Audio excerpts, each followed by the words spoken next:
de l'immigration italienne et très tôt qui a manifesté un intérêt considérable pour l'art, pour la peinture.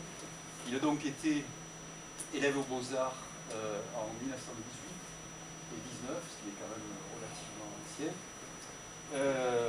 Ensuite, il a fait partie de tous les mouvements qui étaient novateurs dans la peinture marseillaise à l'époque, donc avec des peintres comme Antoine Serra, Louis Toncini, Jean Tonetti, Pierre Ambrosiani, donc ces gens-là. Il y avait aussi Léon Cadenel. Ils ont fait partie des peintres, ils ont créé ce mouvement des peintres prolétariés, ce mouvement des peintres du peuple. Donc c'est des artistes qui pensaient qu'ils pouvaient prendre comme source d'inspiration le monde ouvrier, les paysages industriels. Ils pensaient également que leur art pouvait participer aux luttes sociales de leur époque, qui étaient relativement intenses. En 1936, ces gens-là ont participé à la création de la première maison de la culture en province, qui donc s'est située à Marseille et Bruxelles, aidé par des gens comme André Malraux, Louis Aragon, et le premier président de cette maison de la culture, ça a été Jean Giono. Voilà. Alors après-guerre, François Diana est devenu professeur à l'école des Beaux-Arts, où il avait été élève, poste qu'il a occupé jusqu'en 1973, date de sa retraite. Il a ensuite continué une activité de peintre en devenant un des peintres de l'école de Riveneuve, si on peut parler d'école de Riveneuve, et des peintres du Péano, qui était le haut lieu de la peinture marseillaise de l'époque. Il est mort en 93, à 90 ans, entouré de l'affection des siens, et on a parmi nous Madame Diana, qui est donc la veuve du peintre, et Camille Diana, je ne sais pas où il est, qui est son fils, il doit être caché là. Voilà, il est là, qui est donc le fils de François Diana, qui fait l'honneur et l'avantage d'être parmi nous aujourd'hui. Voilà. Donc, encore 2 minutes, si vous les accordez. Il y a donc l'étoile d'inspiration prolétarienne ouvrière se situe ici. Des dessins, des lithographies qui représentent les luttes sociales de l'après-guerre à Marseille, les grèves des dockers, il y a les mineurs de canoïs, vous avez également une grève de cheminots, des manifestations, des épisodes de la résistance en Provence. Ensuite, vous avez des œuvres qui représentent le Vieux-Port, Marseille, avec Hôtel-Dieu, le Comte de Ballard, Sainte-Marche, les statues de Pertuis là-bas, des nus, et puis là-bas des illustrations provençales, des gouaches ici, des autoportraits sur ce panneau là-bas, et tout au fond, les parents de l'artiste, donc la mère de François Diana et son père, âgés.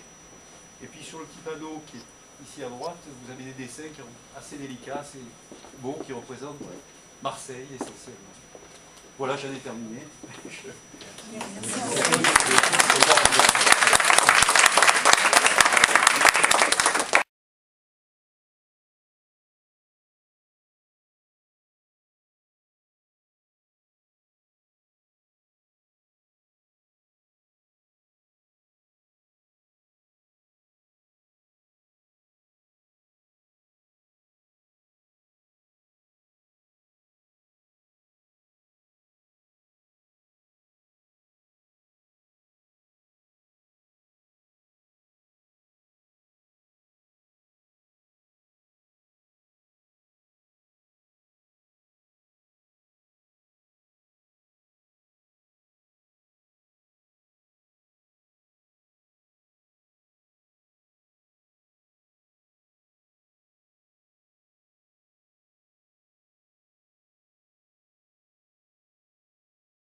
d'artistes, donc des gens dont c'est qui montrent un travail souvent rétrospectif sur leur démarche, sur ce qu'ils font, tout ça. Là, nous avons, et je trouve que c'est unique, l'exposition d'un passionné. Hein. Donc, M. Taillant a été bien humble en ne donnant pas tout le travail monumental qu'il a fait pour réunir cette collection, pour la montrer à Gardanne, sachant que François Diana est un artiste qui est peu montré, qui est peu connu, et qui mérite vraiment amplement de l'être. Oui. Alors je signale quand même qu'il figure dans les fonds du musée Cantini, du musée des Beaux-Arts de Marseille, du musée des Beaux-Arts de Narbonne, du musée national de la douane à Bordeaux, du musée d'histoire à Marseille et du musée Pouchkine à Moscou. Voilà. Donc c'est quand même... pas mal. Oui, mais il n'a pas la notoriété qu'il devrait avoir. Voilà. À Kobe au Japon. Et à Kobe au Japon. Voilà. Et moi je trouve que cette expo est intéressante aussi dans la mesure où elle montre vraiment toute une grande variété de travaux. Donc vous avez parlé des dessins. Que personnellement je trouve absolument admirables, ils sont magnifiques ces dessins. Hein. Il y a des gouaches, il y a des huiles, il y a aussi bien des portraits, je crois qu'il y a un portrait de Serra, hein, il y a des portraits, mais il y a Antoine Serra a fait un portrait de Diana, donc ça c'est intéressant à voir. Il y a des gouaches, il y a des huiles, il y a des paysages, il y a des portraits, il y a des scènes de genre, et des lithographies assez étonnantes sur l'hommage de la Provence, des peintres provençaux à Staline. Moi je n'ai pas connu, j'étais pas né. Hein. Mais j'en ai entendu parler jusqu'à Marseille, ça a été quelque chose d'extrêmement fort et vibrant.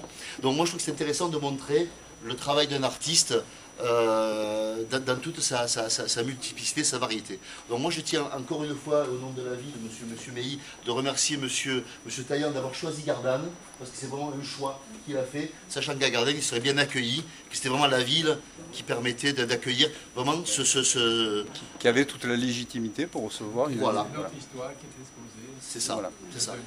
Voilà.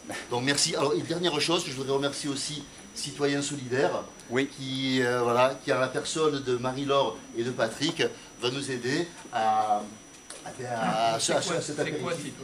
Alors Citoyens Solidaires, donc c'est un service de la ville qui